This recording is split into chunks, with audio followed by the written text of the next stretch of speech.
The following program contains coarse language and mature subject matter. Viewer discretion is advised. Live from the prairie plains of Canada, direct from Winnipeg, Manitoba, around the globe and across all 24 time zones, at blazing speeds on the internet, it's time for the R-rated podcast talk show that promises straight talk and no bullshit. It's Night Talk with your host, Dr. Talk. No topic too taboo, nothing's too risque. He takes it all on for your entertainment. So settle in, turn it up, and tune in for Night Talk with Dr. Talk.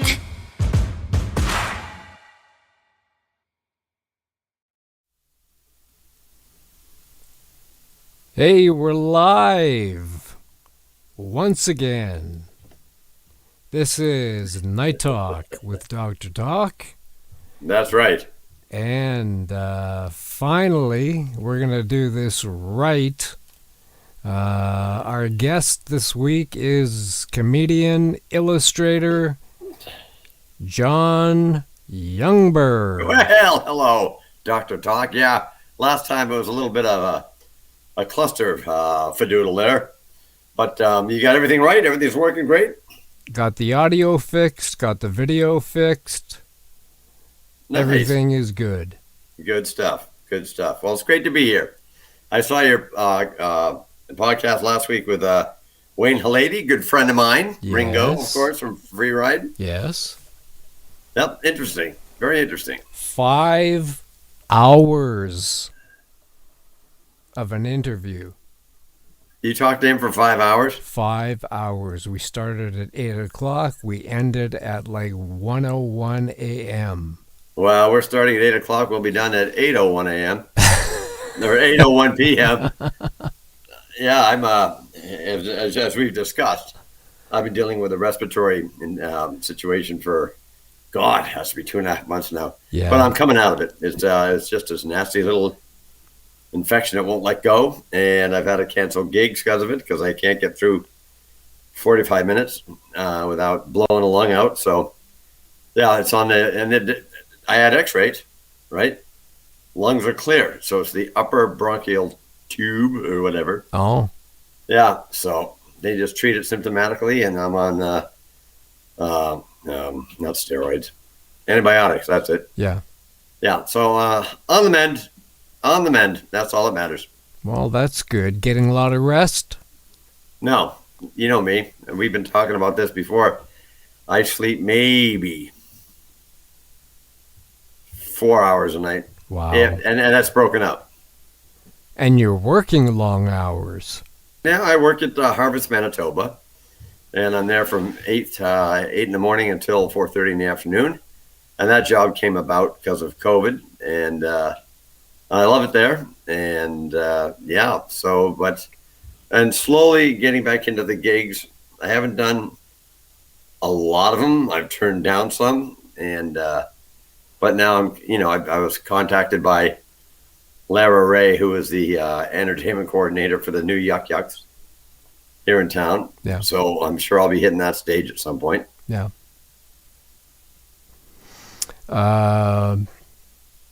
Sometime last week, I believe it was last week. I called you. Yep. Like 20 to 9 in the evening, and you had just walked in the door.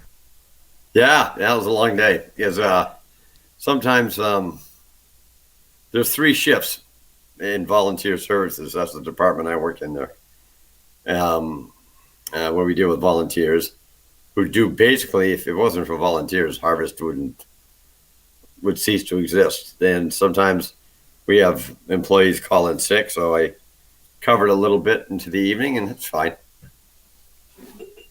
That's heavy duty, especially when you're sick.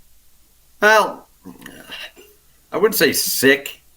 I feel fine. It's just this throat just won't let me go long periods without, coughing. Yeah. Yeah. And you, how are you doing? Well, still suffering from this back pain that nobody seems to know what the problem is. Well, was there an incident, a fall, or something that caused the initial? No, it's I've seen 2 back specialists, and this is new. This is a branch of the medical community that I'd never even heard of. A doctor that's called a physiatrist. Ah, yes, the physiatrist. The physiatrist. What does he do? That's what I wanted to know. Oh, So I got a referral from my doctor. And how's your physia? my physia? Yeah, how's my physia? And I called the office and I said, I've got an appointment for such and such a date, and I have no idea what this doctor does. Can you tell me? And it's almost as if I took her for a loop, because she says, well, it depends what you're coming in for. Yeah.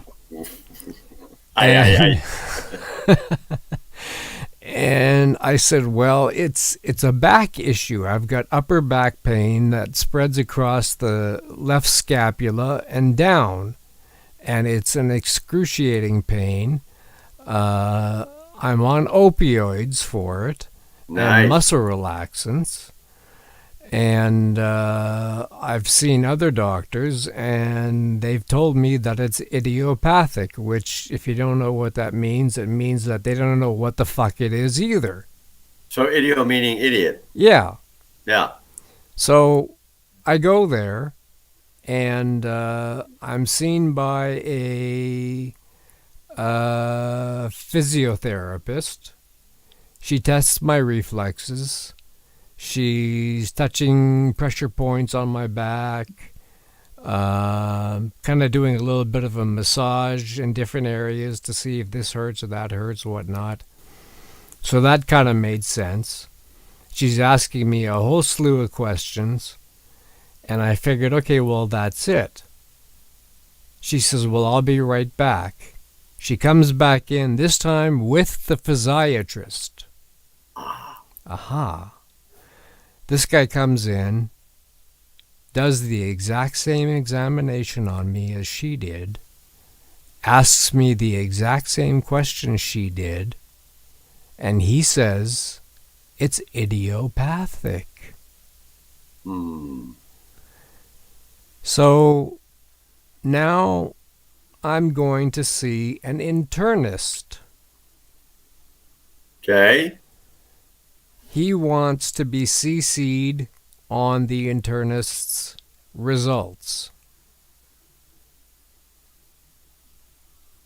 for whatever that may reveal anything that has to do with my back.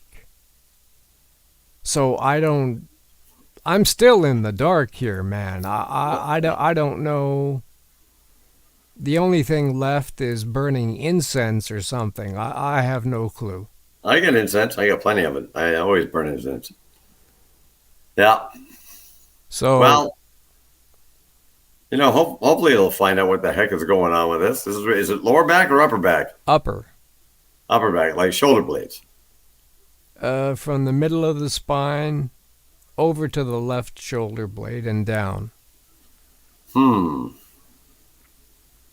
Well, I'm no physicist's highest interest, but I don't know what to tell you. It's just whatever you're doing to make it hurt, stop doing it.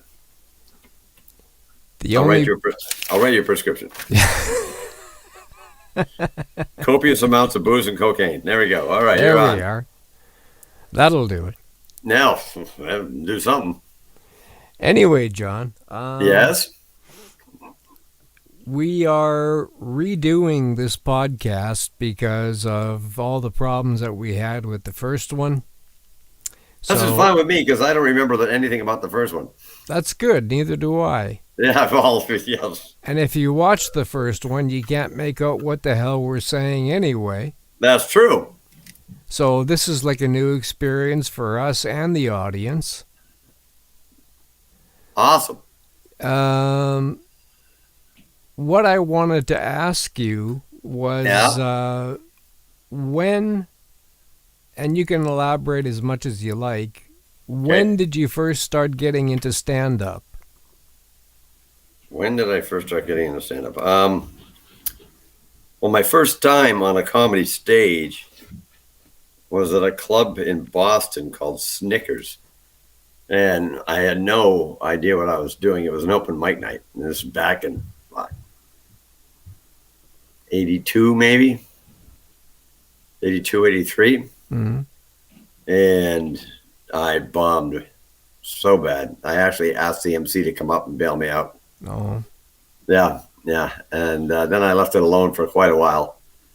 And, life takes over and things happen. And I was living in Los Angeles, and there was a club there called Dimples, which is the North America's first karaoke bar. Oh, really? Matter of fact, yeah. And it was actually featured on that show Bar Rescue because it was such a dive. Is that right? Yeah. So I did comedy there, and I didn't have any. I just started talking about my family and my life. People were laughing, and I'm like, "Well, okay, I'm on to something." So again, I left it alone. Went on tour as a caricaturist for a company called Caricatures Unlimited out of Boston. It would hire people like me, caricaturists, to functions, whether it be a university function, corporate function, or what have you, all over North America. And I ended up being hired to do caricatures at U of M in 85, where I met my first wife. Mm-hmm. And so one thing led to another. We ended up getting married, and I moved here. I was a landscaper for St. Mary's Nursery, great people. And we lived basically across the street from the, what's Al Golden's old place? On St. Mary's Road, the River Something Hotel. The Lamplighters there now.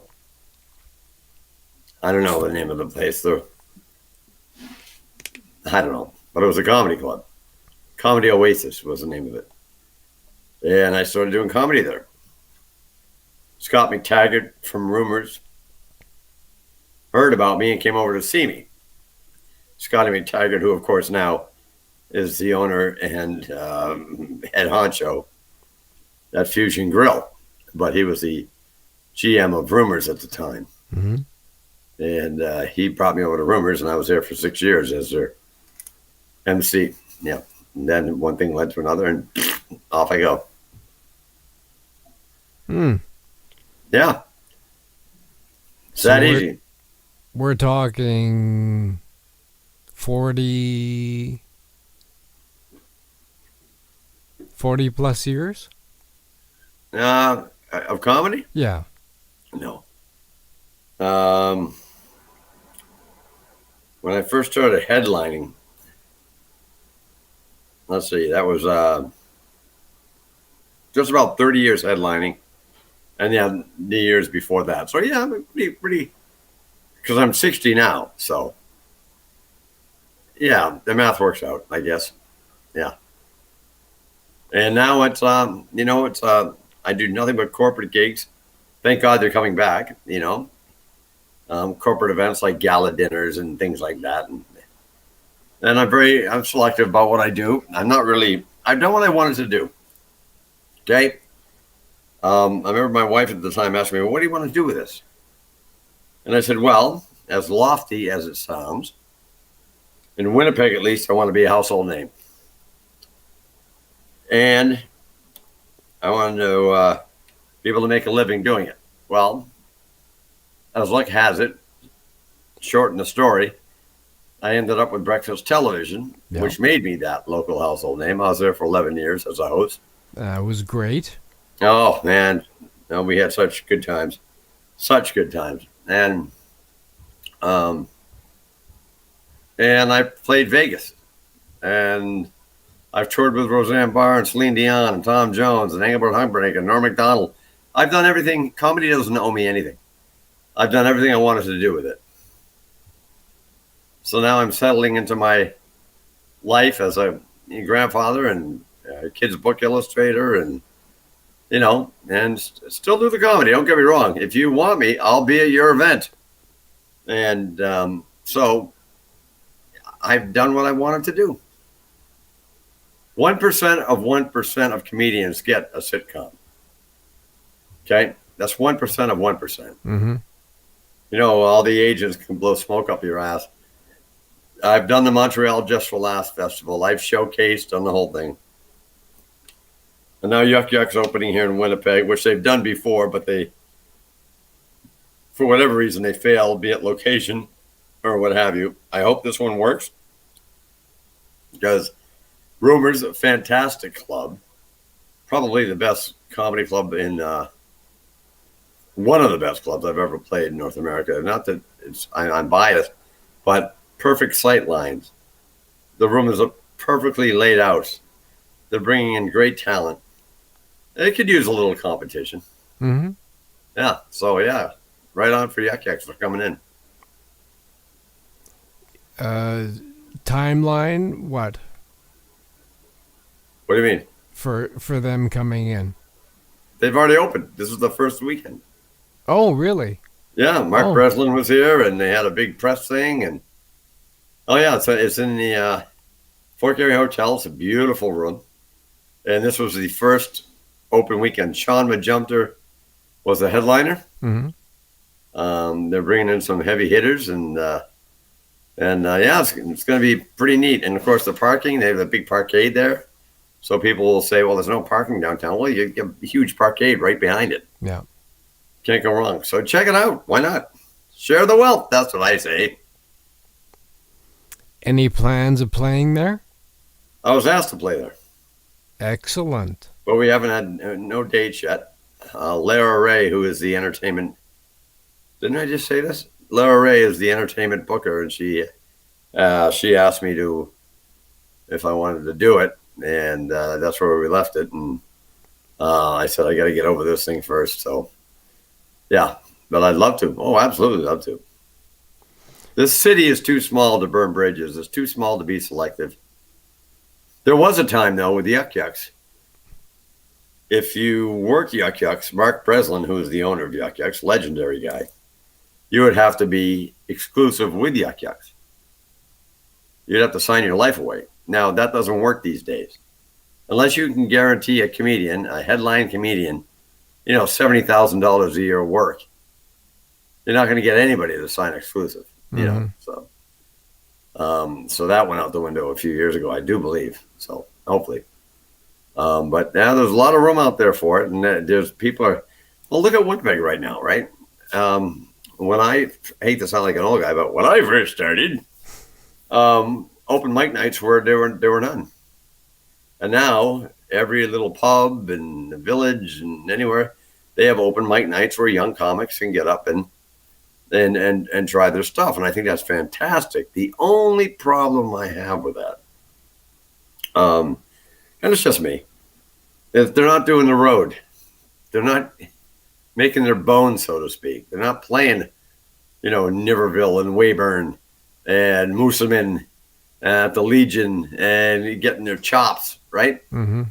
And you got to do those gigs. They do a couple nights at an open mic night, and all of a sudden now they got a, Instagram page for their comedy. The proverbial paying dues. Yeah, basically that's what it is. Yeah, you got to pay your dues, man. And that's how you perfect your craft. That's how you learn to gauge audiences. That's how you structure your show, is in front of a live audience of many different types of audiences. Not just your buddies coming down to see you at the Toad, in the village, but to get out there and do the road work, stay in the shitty hotels, and do your set. Mm-hmm. And that's something that's missing. It's like I equate it to these shows like American Idol or those type of shows, where you go on, you win, you get this massive record deal. Well, where's their road behind it? Like, where are their strapping their guitars to the top of their Volkswagen Beetle and traveling and getting to the gig after gig after gig. I mean, it does take, and I've had kickback on this, saying, well, it's different times now, right? We have social media that can help boost your career. Well, nothing can take away from the actual experience of night to night with different audiences, learning how to gauge your show and deal with the audience, number one, right? Yeah, because that can go one way or the other. So I think you need that experience to really come full circle as an entertainer, whether it be music or comedy. Mm-hmm.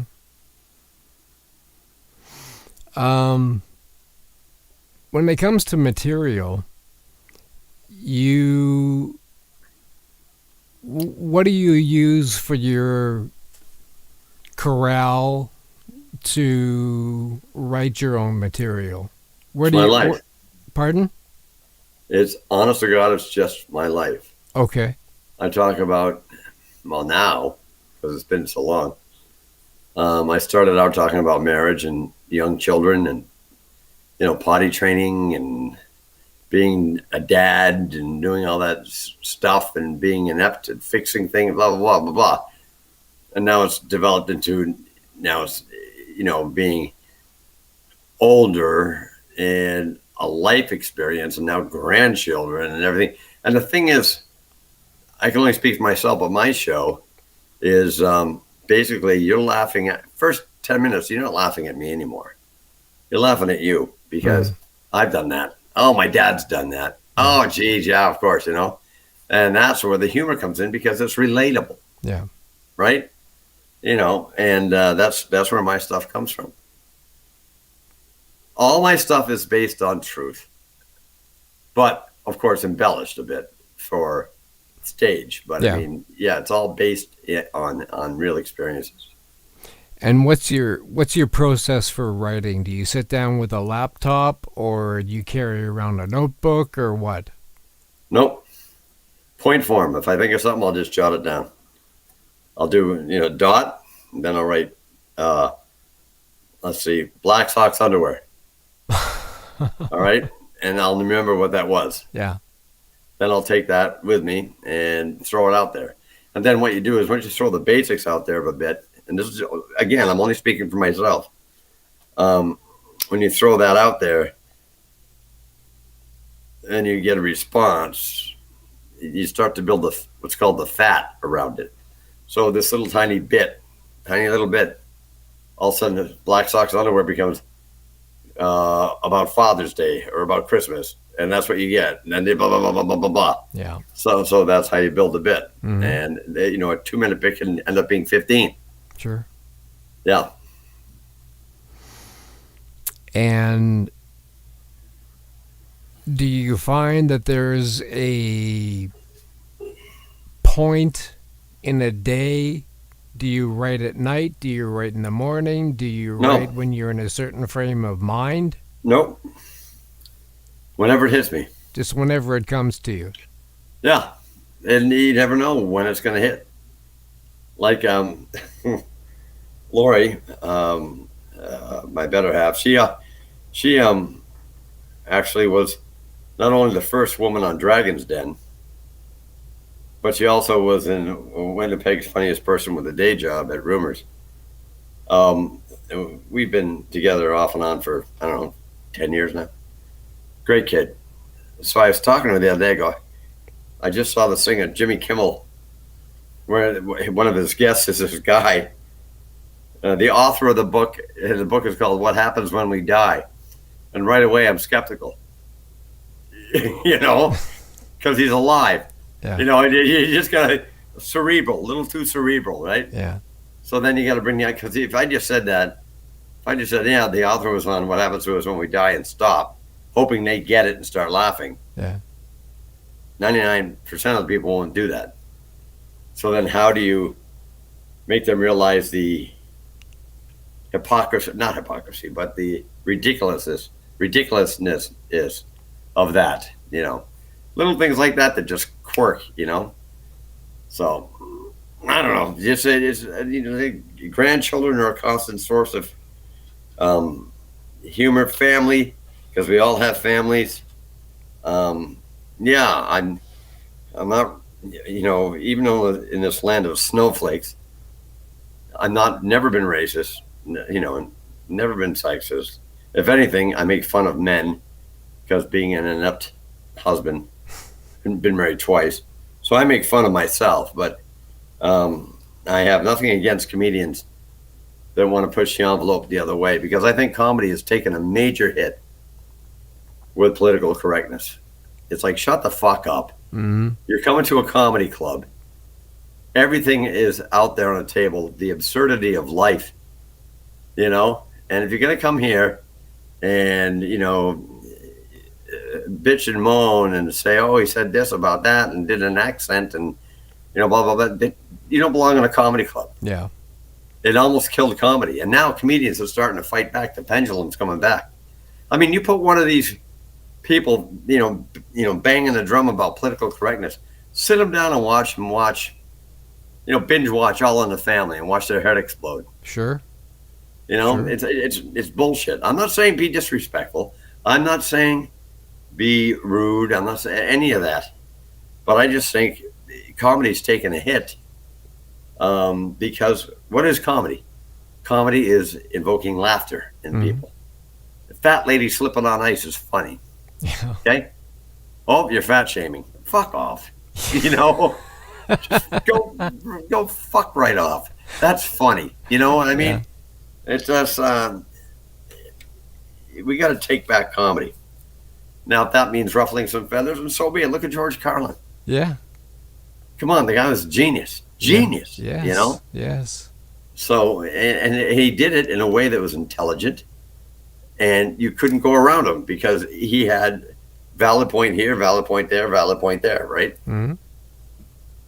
So I'm not saying go out there and be mean. I don't want that kickback or anything like that. I'm just saying comedy is meant to be comedy.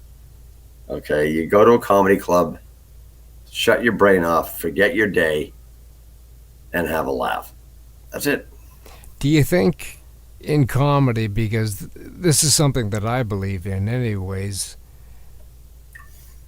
I would enjoy going to a comedy club, listening to a comic where all bets are off. Right? No holds barred. That's what I personally would enjoy. Would you agree? Yeah. I totally agree. And I'll tell you something. It's an uneven playing field, I think. How do I put this without getting shit? All right, say you have a comedian of a certain ethnic background. Yeah. Who their whole act is based on making fun of that ethnic background. Mm-hmm. Nothing wrong with that. Mm-hmm. You have female comics doing nothing but, period jokes and stuff like that, blah, blah, blah. That's great. Fantastic. It works. The average, it's, I'm not saying that we all have to be able to do that. I'm just saying I can't get up there and make fun of a Protestant white guy because it's not funny. You know what I mean? But I can make fun of being an inept, dad who can't fix anything and be that role. That's fine. But I think you can't have it both ways. You know what I mean? I don't know if I'm making any sense. I'm just saying you just can't have it both ways. So either we make comedy, or we make it as sterile as can be, which is a sad state of affairs. Interestingly enough, though, there are comedians, not too terribly many, but the first name that comes to mind would be Bill Cosby, a clean comic. And we all know what happened there, yeah. Yeah, but that aside, you can't listen to a Bill Cosby album and hear him say fuck off.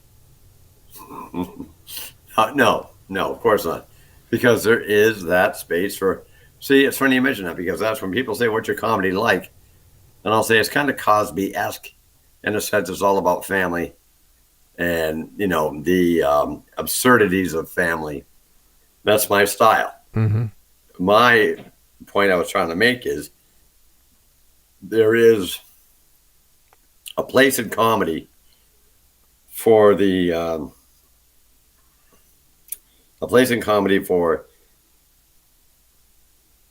poking fun at other ways of life without being disrespectful, without being blatantly racist. There's no room for racism. Don't get me at all. I mean, you can't get up there and do that type of thing. Like, and sexism. Like Dice Clay can't do what he did. No. That there was a certain time and place for that. Just like, vaudeville. You can't do blackface. You can't do anything. And that's great because you shouldn't be able to. But comedy is another thing. And I think we're starting to see the pendulum swing the other way a little bit. People are getting a little more edgier with it. And I think the older generation seems better with it than the younger generation. Mm-hmm. Because the younger generation's, very aware and very pro equality, which is great. I'm getting myself in trouble here. I'm just saying that comedy has to be an open basket of all sorts of stuff that we can make fun of and have fun, because that's what comedy is, the absurdities of life. Mm-hmm. And I'll leave it there on that.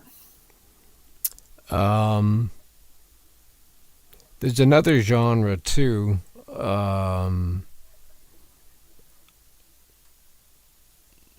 I'll say Eddie Murphy, for example.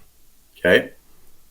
You listen to, you're familiar with Delirious? Yeah, Delirious and Raw, Okay. yep. N-word this, N-word that, N-word, I know. N-word, N-word. You and I can't say that. No, of course not.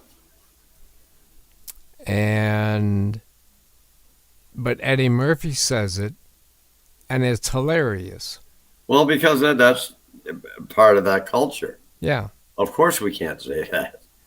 I was watching an old clip on YouTube of Sanford and Son. Yeah.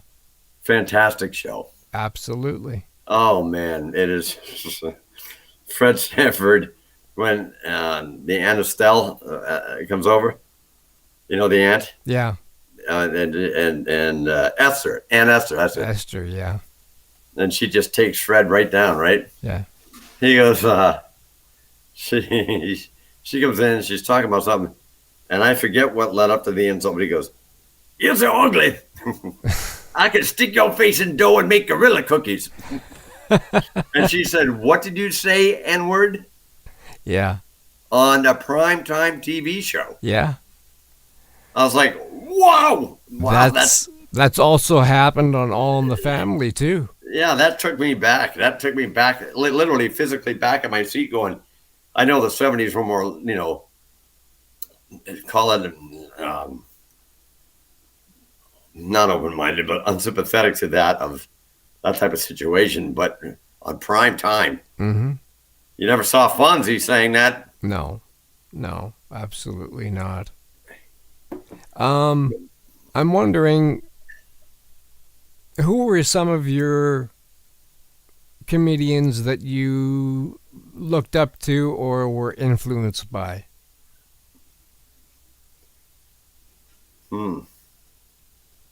Well, contemporary ones, Robin Williams for sure. Oh yeah, definitely. Because he's a genius. Pure energy too. Yeah.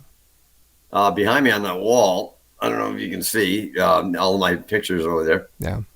But I have autographed picture from Rodney Dangerfield. Yeah. And also in 7th grade, we had a variety show at our school. And me and my buddies did a Marx Brothers sketch. Yeah, this was in the 70s. No, the kids didn't know who Marx Brothers were, but I did. Mm-hmm. And I was Groucho. So I sent a picture of me as Groucho I got his address through before the internet. Excuse me. And pardon me, guys.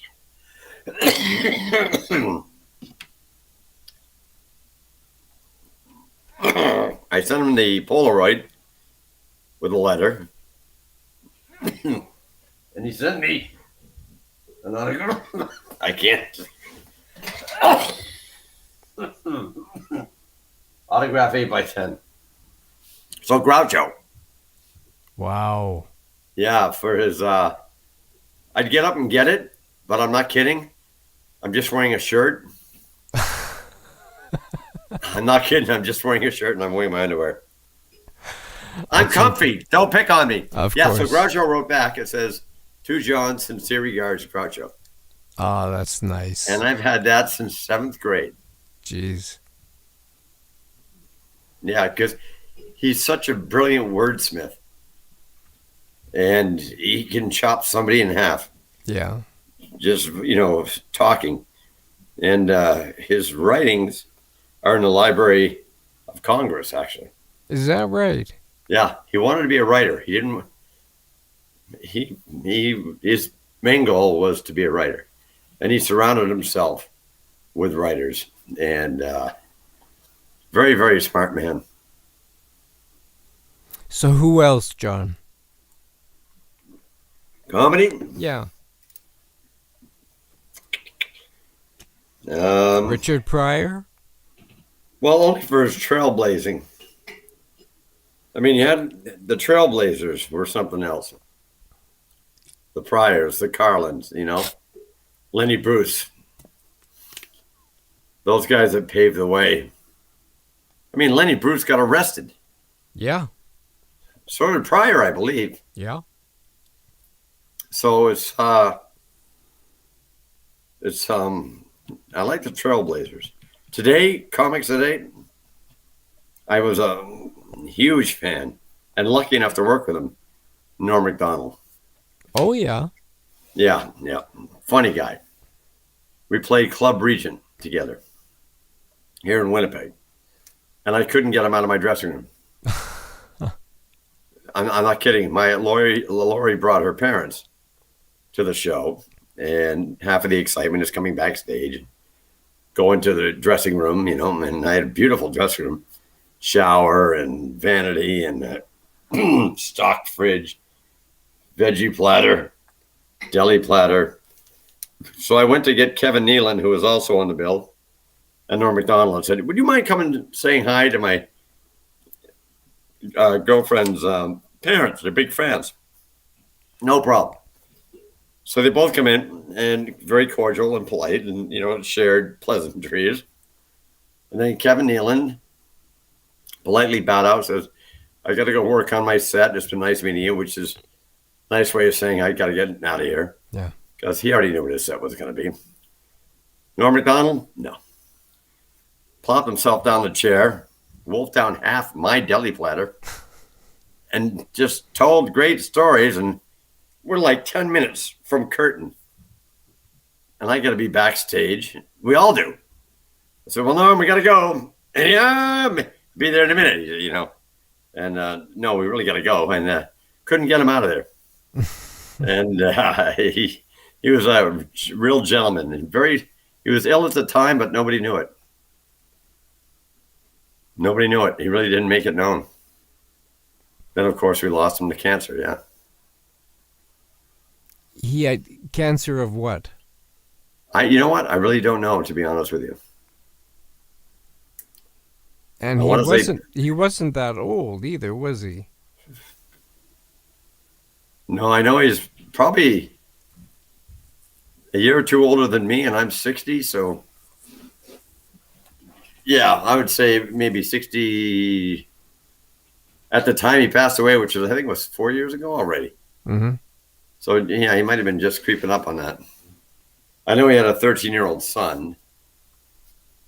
But I don't know if he had kids later in life, but no, real funny guy. Real funny guy. Yeah, it was a pleasure working with him. for sure. Did you ever? I'm sure you have. You've seen George Carl? Who? George Carl? No. He was an old, I believe he was vaudevillian at one point. A vaudevillian? Old man. Yes. His routine was he would come out dressed up in sort of shabby clothes. And part of his routine was he played this big harmonica. Okay, yeah, I know he is. And he'd be playing this harmonica, and slowly, piece by piece, the harmonica would start falling apart. Right. Just falling to the stage, and the crowd was going just out of their mind watching this guy do this. He did that same routine for decades. And I saw him with my parents at the Red River X on the free stage. Yep. My mom and dad were huge fans of his, and they wanted me to see him because they saw him on Sullivan. Okay. This routine was something that nobody else had done. This was all his doing. And he did the routine where he would walk in a circle around the microphone, and then every step he would take, he would crouch down lower and lower and lower and lower, like as if he was going down a set of stairs. Right. All the way down. You don't remember this guy? No. I remember the big harmonica. I don't remember that other bit, though. I don't remember that other bit. But I remember working with Nestor Pister. I've You know who he spoken is? with him. Yeah. He's a big Ukrainian, big fan, favorite with the Ukrainians. And he's just, I don't know if he's still performing or not. He is. Is he? Yeah. Yeah. Neat.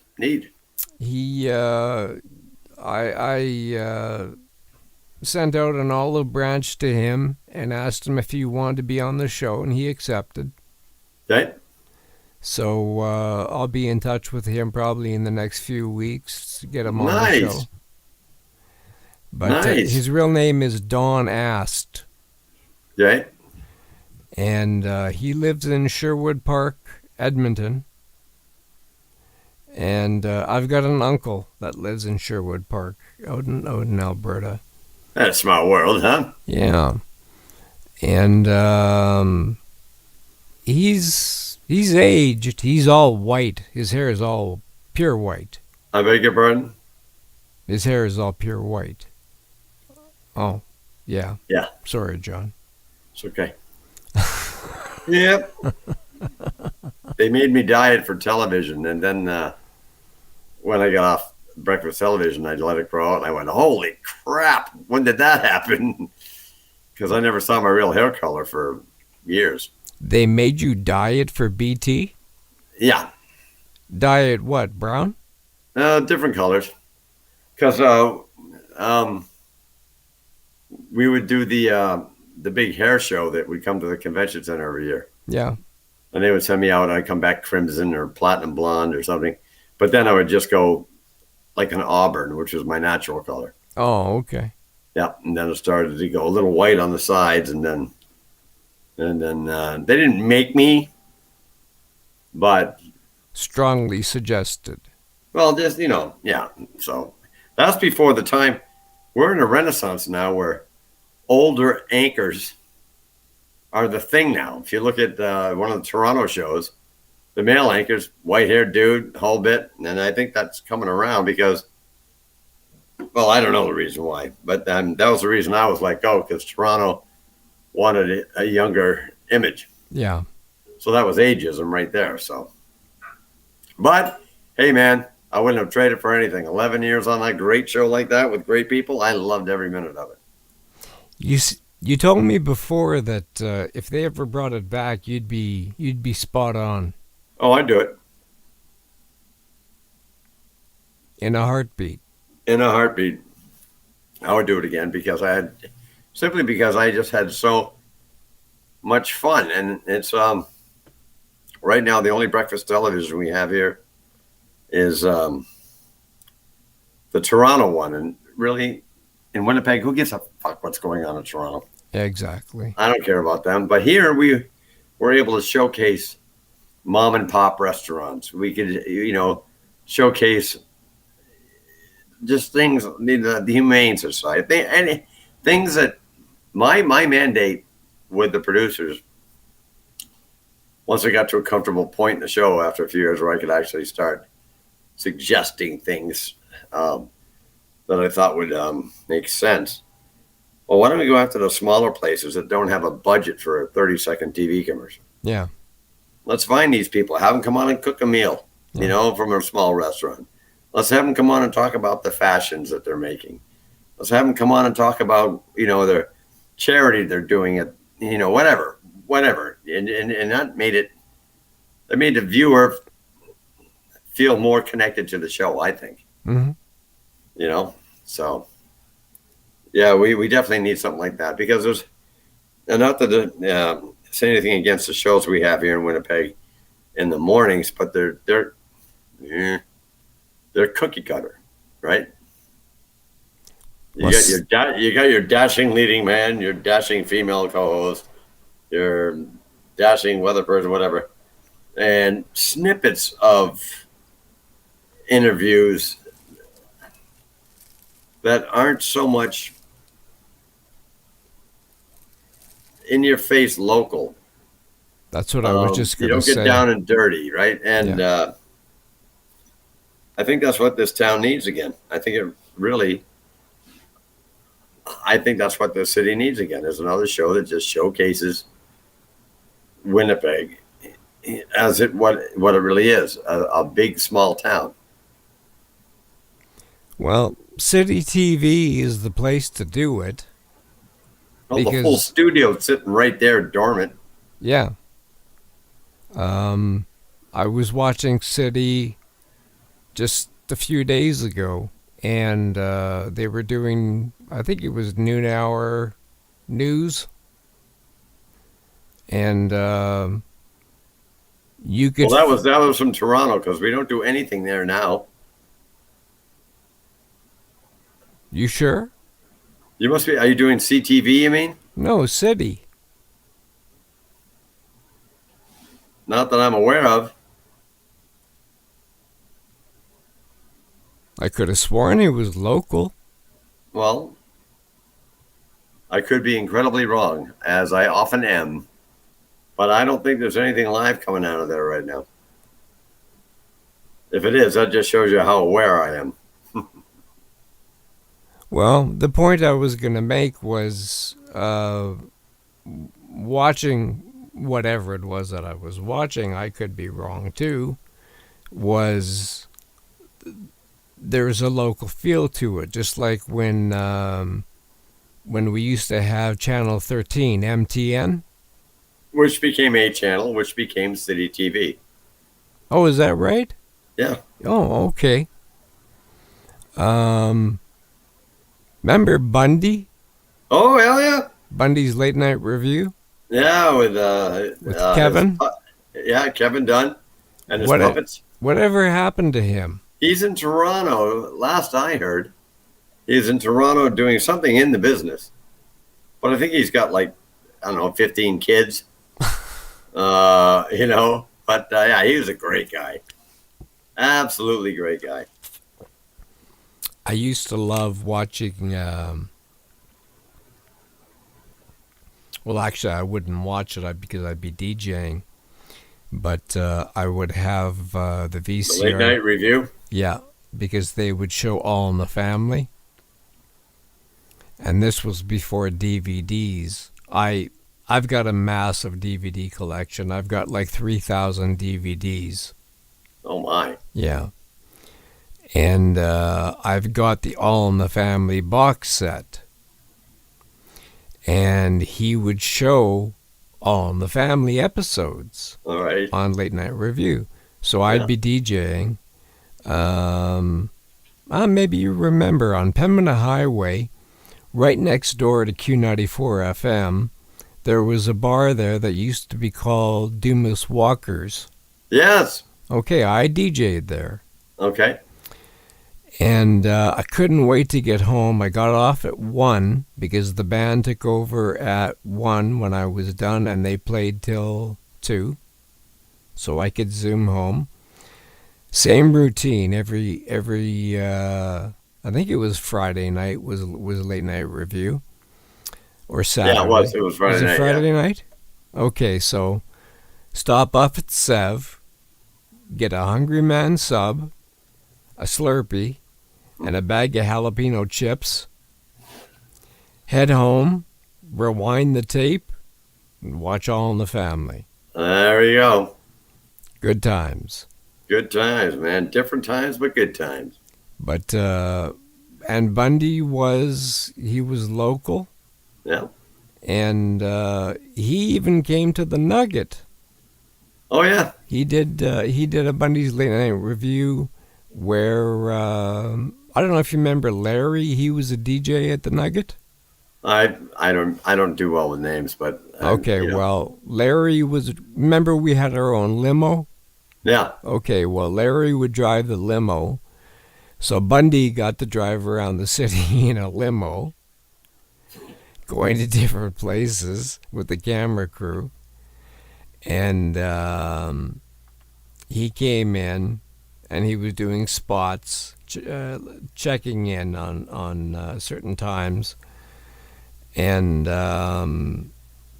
he actually got in shit because he came in to the club and he had stopped off at the Palomino. Ooh. Yeah. And he had been drinking there. Oh. So here's Larry sitting in a limousine with those magnetic signs that stick to the side of the car. Just say Golden Nugget. That say Golden Nugget, sitting outside waiting for him, for his fat ass outside of the Palomino. So he came back loaded to the Nugget, and he walks up to the bar, and there's a lineup. And he decides, well, I'm not going to wait. So he walks behind the bar, and he starts pouring himself a drink. One of the bartenders says to him, "Hey man, what the hell are you doing?" "Oh, I'm just pouring myself a drink." Yeah, well. He says, "Well, who are you?" "I'm Bundy.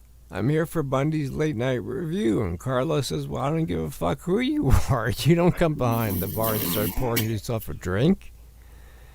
Manager comes out from the office, sees this, and tells him, "Take your camera crew and get out. Out. Out of here." Wow. I said, "Pardon?" Little brother Jake. Yeah, Yeah, that's where we first met, Golden Nugget. that's right.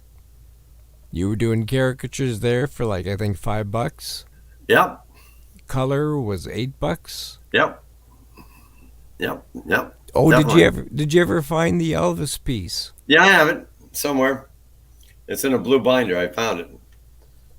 It's in a I got to make a copy. I only have the original, so I'll make a copy and get it to you. Sweet. Indeed, my friend. So how is this going for you? The podcast? Yeah, how is it? Like, how did this all come about? I'm turning the tables now. I'm interviewing you. Okay. Well, it's something that I wanted to do for a long time. And I was researching software because there's so many different types of software to choose from. Mm-hmm. And I needed something that would fit what my vision was for what I wanted the end product to be. And as it turns out, the software is called OBS, Open Broadcast Software. Right? And basically, it's It's not a simple piece of software. This is broadcast standard software. You can't see it right now because we're going through video.ninja. All you're looking at right now is me sitting in front of a green screen, right? Yes, sir. Okay. So when you watch the video back on YouTube, you'll see graphics, text, all that stuff. I have in front of me, I've got a preview screen, I've got a program screen, I've got transitions, I've got an audio mixer, I've got all sorts of controls.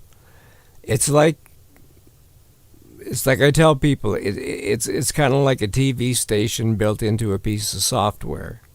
Okay. So it's pretty complex. It's like Dr. Evil's lair.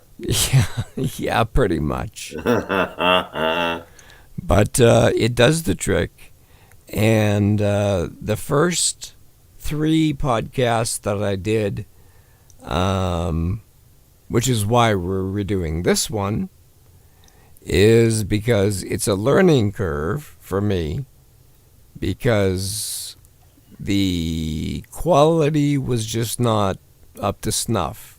And that was my fault, because I didn't play around with the software enough to know its limitations.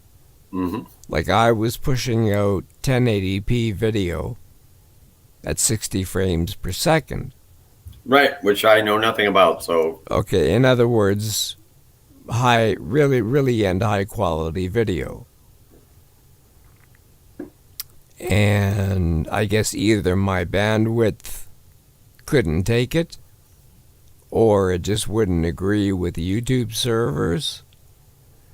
But got it all sorted out after a lot of trial and error, and it's working now. And I booked guests. Most of the guests that I've booked, if not all of them, have been through Facebook. I reached out to you through Facebook. That's true. And now, do you mostly do people in the entertainment industry? I try to, yeah. Yeah. Taz, your buddy Taz, my friend Taz. Good old Taz, great guy. Yeah, Taz, he's great. He was my first guest. Mm-hmm. We're redoing his podcast too. Okay. Because we had audio issues. So we're going to be redoing that. If not next week, then the week after. Right. So once we get that done, all the videos across the board are going to be top notch. Excellent. Well, good. I'm happy for you, because I've seen you pop up on Facebook here and there. I always wonder what are you doing? Yeah. With your life, young man. I worry. And then this pops up, and it's like, woohoo! All right, right on. Yeah. Yeah. Yeah, it's a blast. It gives me a creative outlet, and I look forward to Sundays because it's something that I enjoy doing. The feedback that I've received has all been positive. Nice. The only complaints was because of the video quality of the shitty videos that came out. Right, and That's now the you've rectified that. Rectified that. That was the only negative feedback. So from now on, it's onward and upward. Excellent, man. Well, we're all moving forward. You know what I mean? Yeah. We've all had our trials and tribulations, and here we are. How many years later? 32. No kidding. Holy smokes! Yeah, I've been through the ringer, and I just like my son said, the only thing that's going to kill you is kryptonite. You're writing a book, right? Yep.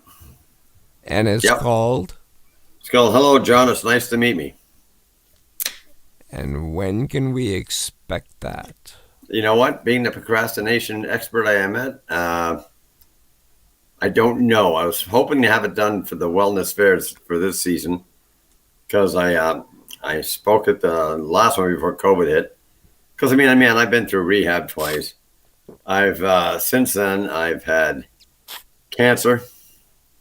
And I've had 4 surgeries, abdominal surgeries, to deal with that, and I just keep bouncing back up, And my stories of life on the road, and there's some good ones. And Why don't you oh yeah, share us a couple of them? nah, I really can't. I don't want to. All right. Let's see. In my wild days, I was on tour. I was in Texas. Texas. A southern tour. I was doing Georgia, Louisiana, cutting over to Arkansas and Texas.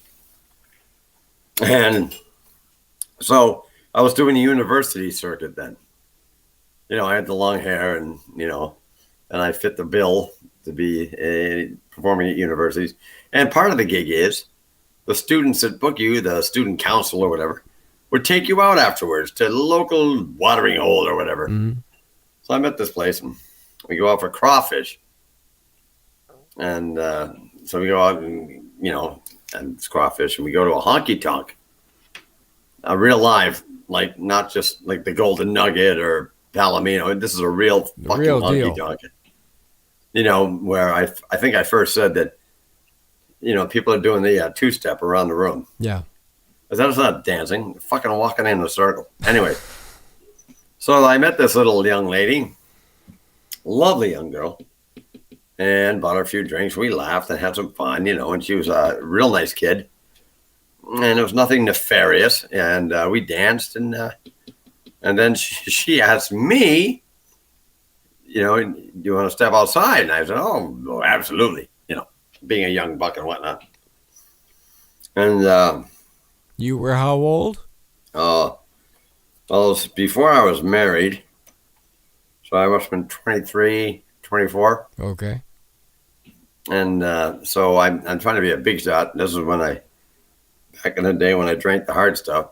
And my dad was a bourbon drinker. So, of course, I had experience with bourbon. So I tried to fit in being a Yankee down there. And they still called you a Yankee. Mm-hmm. And so I got 3 fingers of bourbon in the cup. That's how they measured it, 3 fingers, right? Yeah. That deep. Pounded it. And then went out, and my rental car was a 1983 Mustang, brand new. Ah, nice. Oh, yeah. And so we get into the car, and she sits next to me, and, kind of leaned over to give her a kiss, and everything was looping around because that bourbon just hit, right? So I said, excuse me. I turned, opened the door, and barfed all the way down the window, all the way in the inside of the car. And I did this, I looked back, doors open. She's literally breaking the land speed record, getting back to the bar. Yeah. And I woke up in the employee parking lot of the airport because I had an early flight. So I don't know how I got to now. Kids, don't try this at home. Yeah. Yeah, I drove to the airport in that condition. I'm not proud of that. Yeah. But there was a big scrape up the hood and on the windshield where I wedged the car under the arm of the gate to get into the parking lot. Oh, God. And I wake up in the car. People are getting out to go to work. It was the employee parking lot. Yeah. So I'm a mess, man. I get on the plane. It was the same flight attendants I had on a flight from Boston to Texas. And that's a 5-hour flight. And I had made friends with them on the way down. And just my luck, it was the same crew going back. And they saw my condition. I was pale, sweaty. It was nasty. And so the plane was pretty empty. It was a wide body. So they put me at the far back with 5 seats. I laid down and they buckled me in 3 seatbelts to hold me in, and I slept the whole way to Boston. Yeah, that was a good one. And I got a girl fired in Little Rock. She was the hotel girl, at the front desk. Well, she saw my show, and then we went out after her shift was over, and one thing led to another, and came back to my room. I hope my kids don't see this. And now this is before I met your mom, and so we're in my room, and the blinds are open just a bit, and her manager walks by and sees her in my room, and she got fired. I felt bad, and but I've been to Graceland 3 times. Had a private tour with Elvis's uncle because no one else was there. It was piss and rain. Oh man, the things I've seen and done, and the wonderful people I've met in my touring career, and the fellow comedians I met on the way up and on the way down, and I've been blessed. I've lived about 10 lifetimes in one, and I wouldn't trade it for a thing. But in 2017, I collapsed at home, and just out of the blue. And Lori got me to the St. Boniface Hospital, and it turns out I bled out 4 pints of blood internally, and my organs, liver was shutting down, everything. This was the cirrhosis, right? Yeah. It turns out I had cirrhosis, or have. Yeah. And it's okay. I don't even have a liver specialist anymore. He said, I haven't seen him in 2 years. Mm-hmm. So you just stay on the right track, and things, the liver regenerates. It doesn't totally regenerate if it's scarred. But that's what took out my mother and almost took out my older brother. There was a genetic component to it. Yeah. So I was in the hospital 6 weeks, and went to rehab. That was cool. I really enjoyed it. To be honest with you, I really enjoyed it. And are you being serious, or? I'm dead serious. Okay.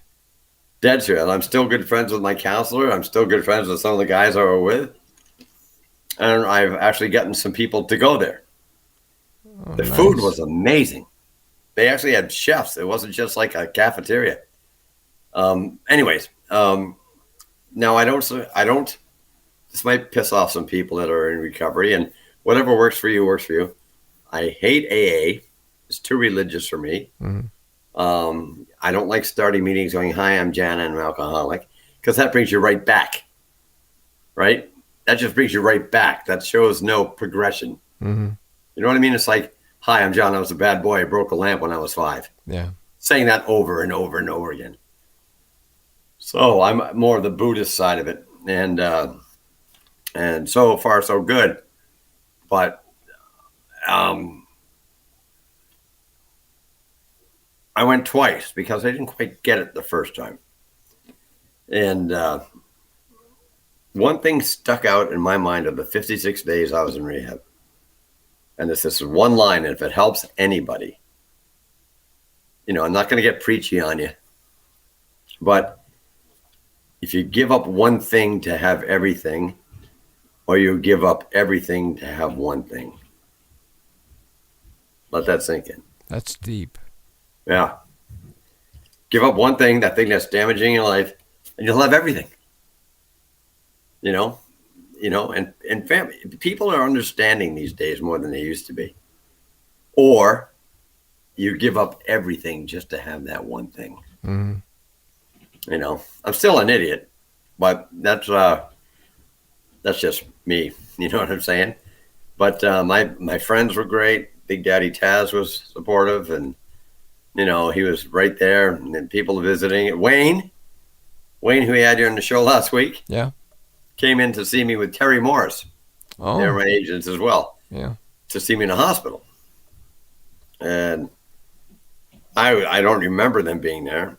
I had all sorts of tubes and shit in me, and I had organ failure, and so then I wake up and they're sitting at the foot of my bed, and I said, "Hi guys, blah blah blah blah blah," and I said, "How you doing?" And they're trying to be polite, kind of shocking to see, somebody and worked with for years, all wired up to shit. Mm-hmm. And I said, "I'll be out in a week. Start booking me." And then they both look at each other like, "Sure," Yeah. So I didn't go on stage for quite a while after that. But yeah, I love to tell about it. So that's the thing. And I'm not preachy about it. Whatever you do. That's your thing. You survived. Yeah, I did. Now, to go back there would be basic suicide, To and go I don't back to miss it. rehab? No, I loved rehab. I'd go back. I'd lie just to go back. You have 28 days if no one bugs you. I had a private room. They didn't want anybody in with me. They usually pair you up.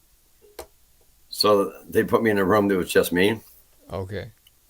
And I met some wonderful people. Don Wallace, my counselor, and he and I are still friends. And yeah, it's one thing I noticed from the first time I was there to the second time I was there. The second time I was there was a ton of kids, man, in their early 20s and stuff. The opioids. Yeah. It's not just booze. There's opioids for these kids, and it's just Fentanyl. all that shit. Well, Yeah. fentanyl. You're lucky if you get to rehab being on fentanyl because it'll kill you. Yeah. So, oh no, I've done everything. I always told my kids, don't try to pull a wool over my eyes. I've done just about everything you could possibly do. Now, this leads me to another thought. For you parents out there with teenagers who think your kids aren't going to experiment, you're a fucking idiot. Of course they're going to. Of course they are. All you can do is educate them. Yeah. Talk to them. Yeah. That's all you got to do. Like I told my kids, stay natural. Stay away from the chemicals. So bada bada bum. I'm talking way too much. But So if you've got what, 2 daughters? no, I have one daughter, Brittany. She's 33, and my son Christopher, he is 31. Okay, so you got a son and a daughter. Yes, sir. Okay, so if they came to you and they said, "Dad, we smoke pot," what would be your reaction? Well, seeing as how my son has smoked pot in front of me, I have no problem with that. Mhm. I mean, it all depends. It's age appropriate, right? If he was a 13, yeah, there'd be an issue. Mhm. But he's not a drinker. He doesn't drink. He might have the occasional beer. But no, he likes his grass. And my daughter went through the whole gamut herself. And she is doing quite well. And was in, no, that's a whole nother story. She was headed to school for neurology and got punched in the eye. Maybe some of your viewers in Winnipeg remember the story about 5 years ago. My daughter was in the exchange district going for dim sum. She got out of her car and a guy came out of the crowd tweaking and punched her in the eye. Didn't know her, just a random punch. Broke her glasses, severed her eyeball. She had 3 surgeries at the Buehler Eye Center. Lost her peripheral vision, has an acrylic lens. They basically rebuilt her eyeball. She's just now being able to read for a period of time without getting piercing headaches. So she had to drop out of, the medical field. Jesus. Yeah. So, yeah, she's doing quite well right now. She's manages a high-end restaurant in the village, Sioux Soul, and she is now wrapping up becoming a sommelier. And I'm really proud of her. She's come a long way. They ever find out who did it? Nope. And the guy did it again to another woman at the King's Head, who was sitting outside in the patio. It was during Jazz Fest. Yeah. And this happened to my daughter right next to police headquarters. You think they'd have anything on camera? No. No. We can get a exact picture of a pebble on fucking Mars, but we can't get a likeness of somebody right next to police headquarters. Yeah. Yeah. But they're doing fine. My son has 4 kids. And And my daughter and her partner Max have a full life, and yeah, everybody's good. Everybody's groovy. Grandchildren are all healthy, and that's all you can ask. And are your kids close to you? Yeah, Very. I mean, within vicinity wise. Oh yeah, I live in Wolseley, and my daughter lives in the village on Nassau, just off Nassau, and my son is the only one who's a little further away. He's in Windsor Park, Oh, okay. but everything in Winnipeg is close. Everything in Winnipeg is 20 minutes apart. Mm-hmm. You know what I mean? And it's really nice. We have a great relationship. I, however, was a how do I put it? Disneyland dad, and my ex-wife will tell you, because I was on the road a lot when the kids were growing up, Mm-hmm. and I always had it that I would never miss birthdays or Christmas or whatever, and that started to bleed into it a bit. Never Christmas, but other special days like school plays and things like that, and then I just had to put a stop to that. Yeah. Um, um, yeah, it's if I could, I mean, what are regrets? Regrets are wasted energy because you can't do anything about it, right? The rear view mirror is so small because what's behind it, it really can't do anything. But the windshield's big because that's what's in front of you. But I have, geez, a great relationship. I'm very lucky of my relationship with my kids and grandkids. So How many grandkids? 4. 4. Eli is 10. Willow is 8. Eleanor is 6. And Piper is 11 months. Ah. And my son is a mechanic up in the Northwest Territories at a diamond mine. He's a Red Seal mechanic. And he works 2 weeks on, 2 weeks off. Mm-hmm. But he's been there 3 weeks now because he was tested positive for COVID. So they kept him on the island. It's on an island. It's a diamond mine. And he is a mechanic that fixes all the vehicles to keep moving. This is what he does, evidently. Mm-hmm. And keeps them all moving and running and whatnot. Yeah, Wow. from a very young age, I knew he was going to be into cars because he could tell you what was under the hood of a car by 9 years old. Yeah. And I got him a job at Fountain Tire in Southdale because I had them on the show talking about, winterizing your car. And I got to know the owner. And my son was looking for a job, and he was 15. And, of course, we got all the paperwork done to work early. And I said, is there anything he can do here? He's a motorhead in the making. Can he sweep out the bays? Can he clean up oil spills? Got a job there. He was there 15 years. Wow. Yeah. And then they put him through Red River to get his red seal. Fountain that Tire right? did that. Yeah. And now he's up north and pulling in a good chunk of change. Well, Red Seal mechanic, yeah, of course. Yeah. Yeah. Very proud of all of them. And you're living alone? Yeah. Thanks for rubbing it in. Yes, I do. Excuse me. Lori and I lived together for a few years, and then my health shit hit the fan. Longest story short, she's still in the house. I'm here. Someday, hopefully. I mean, we're still together, but just different residences right now. Mm-hmm. That'll change. It's a little more complex than that, That'll change. but I kind of like it. You like it? Well, I shouldn't say I like it. This is the first time in my life, 60 years, that I've lived totally alone.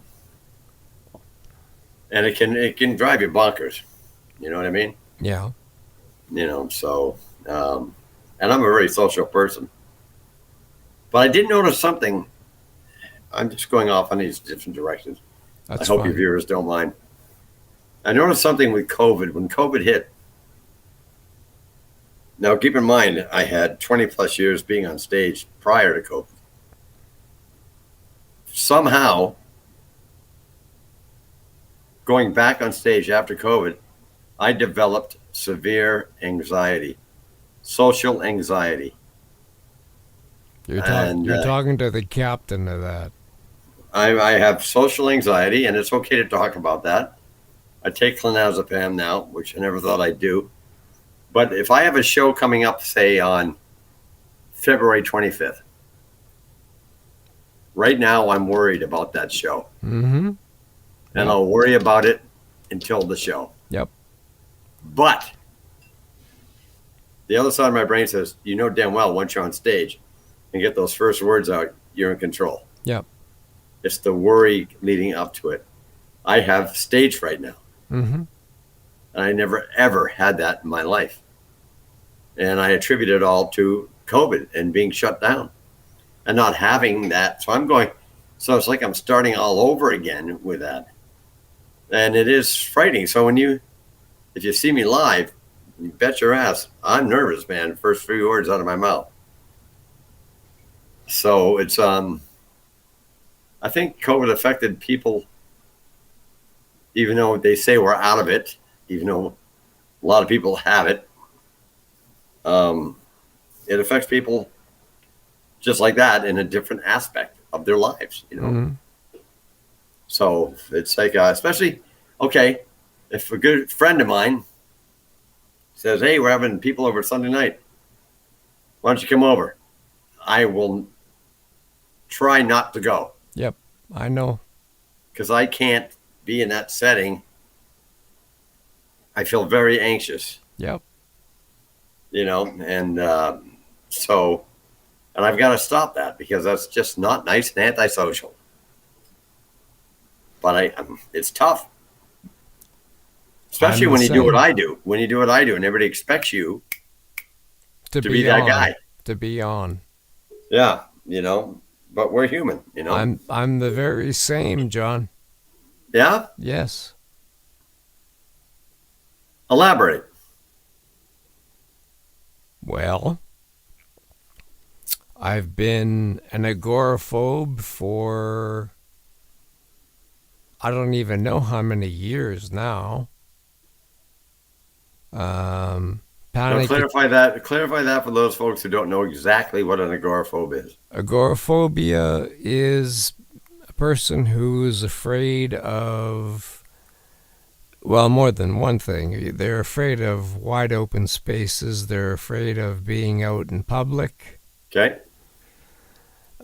Social interaction. So that's agoraphobia. Then you've got panic attacks. Social anxiety. For me, probably the worst place for me to be is Walmart. Okay. Because you've got this giant 100,000 square foot box. And when I walk in there, if and when I actually absolutely have to be there, as soon as I walk in there, in my mind, it feels like everybody is watching me. Yeah.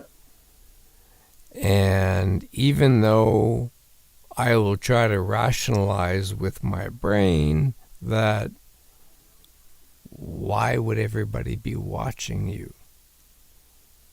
It doesn't help. No. The thought's still there. Absolutely. And the panic takes over, and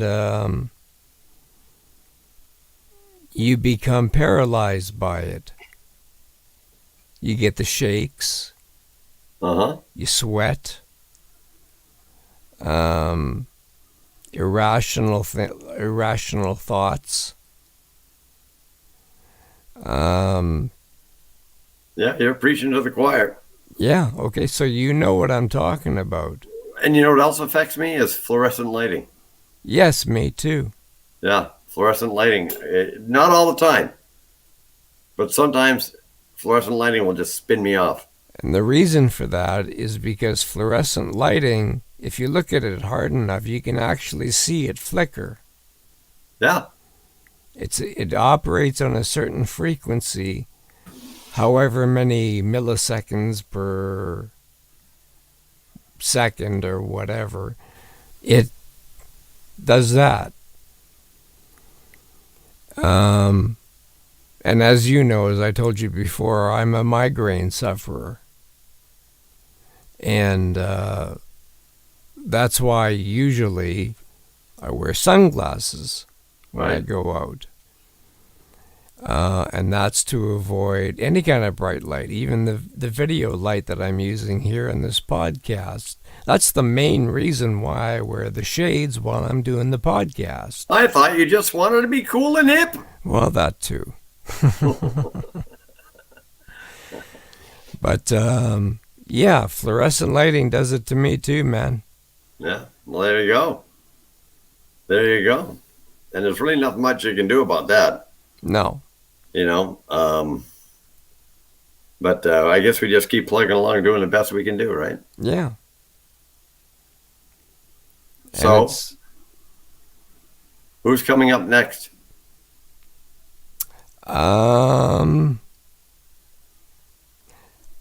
It's not set in stone just yet. I talked to the guy briefly just by text.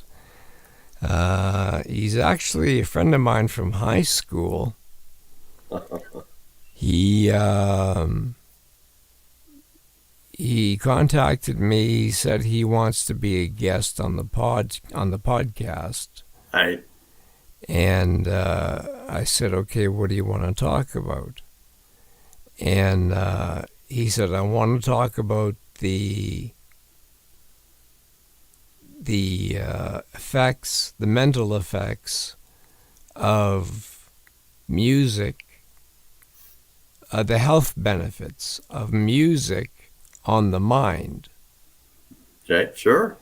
And playing an instrument, how that affects the mind. Now, mind you, I've known him for 35 years. Right. He only picked up the guitar 7 years ago. Ooh.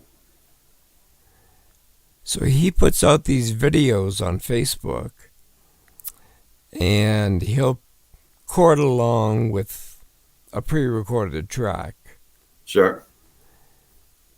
But if you watch carefully, he's so into that, what he's doing. It's almost spooky. He's just playing the chords of the song, but he's so deeply into it. So we haven't had a chance to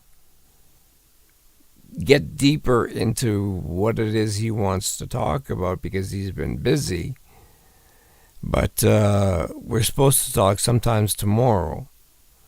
So I want to hear what he's got to say now.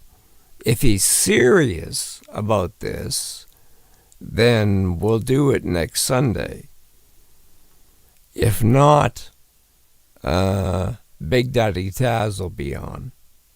Okay, well, I got a guy you got to talk to. Who's that? It's a good friend of mine, and I've had him on my various shows when Mark Dobre and I did Now What? I'm sure you maybe know name Chris Witowski. No. He is the leading UFO expert in Canada, and he's a great guy, great sense of humor, and he's right here in Winnipeg. Really? Chris Witowski's got like 5 books out, and he says, I'm not a believer, I'm not a non-believer. So he goes at it with um, a great sense of humor about it, but he's got amazing stories. And like I said, he's got a nice little library of books he's written about it and major Manitoba UFO cases. Yeah, he's a really interesting cat. I'll hook you up. Yeah. I think you'd enjoy him. At one point, I was huge into ufology. Yeah. But I didn't know anybody that was that deep into it. Well, now you do, and he's at U of M too. So I mean, he's not just a guy. He's actually a prof. Oh, really? Yeah. Yep. And he's a speaker, and just the thing that's funny about him is he's just like you and I talking. He's a funny guy, and he goes at it with a skeptical yet plausible view of it. But he has stories in his books about famous UFO landings and encounters right here in our own province. And of course across Canada, but a lot of them right here in our own province. You could, if you're able to, Yes. text me his name and cell number. Contact info. Yeah. I'll be happy to. That's if it's now, okay with him. And now, he'd love it. And now I'm a producer, evidently. All right, That's right. Give you a co-producer. My business card. Credit. Producer. Excellent stuff. So, any idea who's winning the Super Bowl? Who won? No idea. Me neither. I bought chips and dip and everything. I mean, I'm talking to you. But that's okay. My team isn't playing, but that's... Who's your team? The Patriots have won enough. The Patriots are your team? Oh, yeah. I'm from Boston, man. Boston. Yeah. No Boston accent, though. Well, I've been here 30 years. It kind of disappears. But when I go home, after about a week, it starts to sneak back. Ah. I talk to my dad on the phone, and he'll be like, yeah, your brother called yesterday about 4 o'clock. I'm watching the game. I said, hey, what are you calling me now for? And he said, well, when's John coming in? He's coming in Saturday. Have him give me a call. We'll go out for a beer. So that sneaks out. Yeah. Sneaks out. Yeah. And Boston, khakis are either the thing that starts your car or a pair of tan pants. Yeah. That's the way that is. I miss it. I miss the East Coast. I love the East Coast. Yeah. Yeah, I'm an ocean baby. Yeah. I love signs in Winnipeg at restaurants that say fresh seafood. Yeah, okay. You're 1,700 miles away from the ocean. We fly it in daily. Then it's not fresh. That's right. I want sand on my lobster, damn it. You've been to Red Lobster, haven't you? Of course. They claim it's fresh. Well, it's not bad. It's good. You can't complain about that. You know who has a really good lobster spread? No. In August, the Keg has their Lobster Fest, and that is flown in daily. Really? Oh, yeah. I love the Keg. Yeah, me too. You know what? Oh, I'm going to get shit for this if anybody's watching from this line of work. I've been to 529. I've had their steaks. Supposed to be the best steaks in the world. I've been to this place and that place. Supposed to have the best steaks in the city. You can't get a better steak than at the Keg. I would tend to agree. Yep, you get the baseball sirloin. Oh, talk about a foodgasm! It's a beautiful. You go for the baseball. Yeah. There's no way you're getting that medium rare. Oh no! You can't cook something that thick. Anything more than medium rare. No, I gotta have medium rare. Yeah, well, you have to with a cut that thick. Because if you go, anybody who orders a steak well done, go buy some beef jerky at a gas station. That's right. You know what I mean? So, yeah. I really, it is a very good restaurant. Chop is very good too. What about highs? Funny story about highs. Yes. On my breakfast television days, it was the 11th anniversary of me being on the show. The day of. And the program director and general manager said, pick a place you want to go for lunch. I was like, wow, okay. I said, Highs. So we go to Highs. We order our drinks, and before the drinks even get there, they tell me we're not renewing your contract. Oh, that's nice. Yeah. and it wasn't their choice. I felt bad for them. They were great guys. And it was Toronto's decision, back to the original story I told you. Mm-hmm. Because Toronto wanted a younger face. Yeah.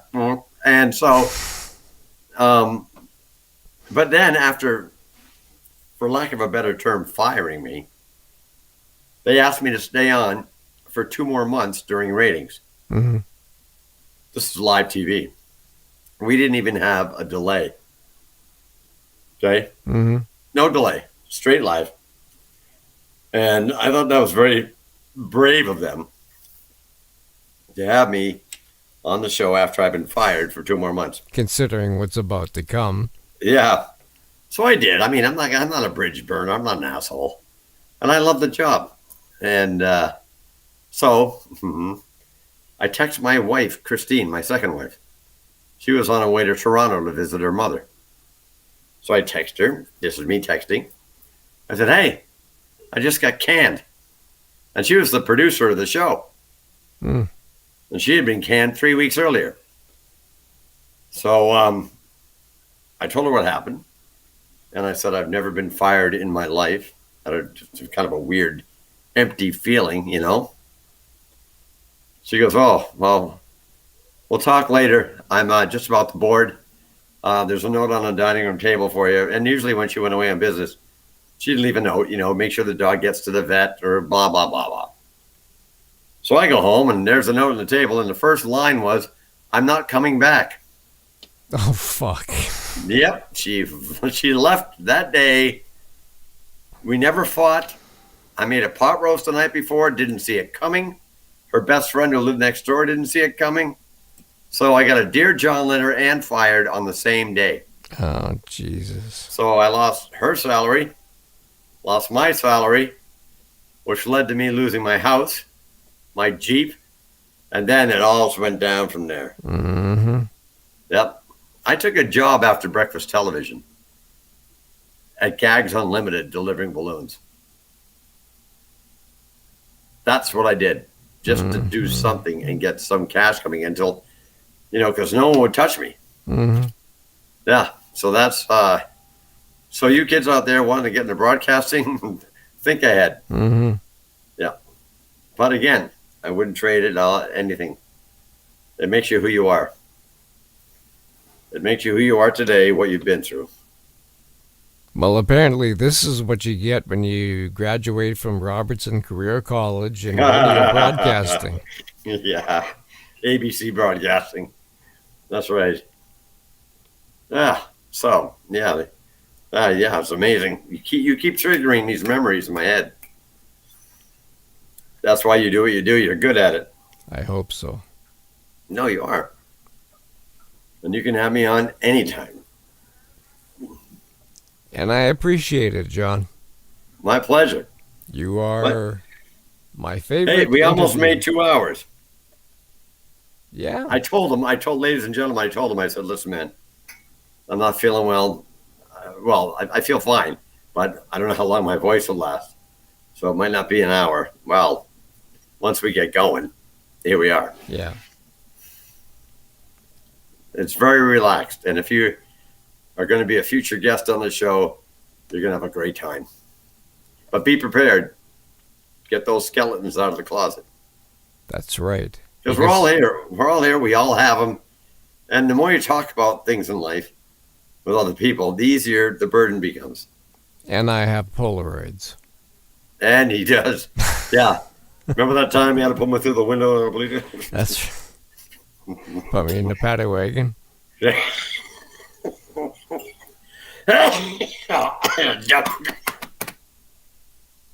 With that, don't make me laugh. Okay. You're okay. Yes. Okay. So I will bid you adieu. Oh, before you do, Yes. for anybody that is interested in booking Mr. Ljungberg, That's right. we're I going to can put come and up. do. I hate the term motivational speaking or comedy. Yeah, just call amazing entertainment. I just know. put it up on the screen. You gonna put it up? It's up there right now. All right, give a call. Love to come out and either talk about my life and make your life maybe a little better and make you feel like you're not alone, or straight comedy. We'll have a good time. That's right. All right, well, Dr. Talk, you're a great guy. I love this show, and I'll be on anytime you want. All right, John. Well, thank you for coming on again. My pleasure. And for those of you that are watching till the end, please like, comment, subscribe, and we will see you again next Sunday. All right, if it's Big Daddy Taz, tell him I said hello. I shall. All right, my man. You take care. You too, John. Peace. Peace.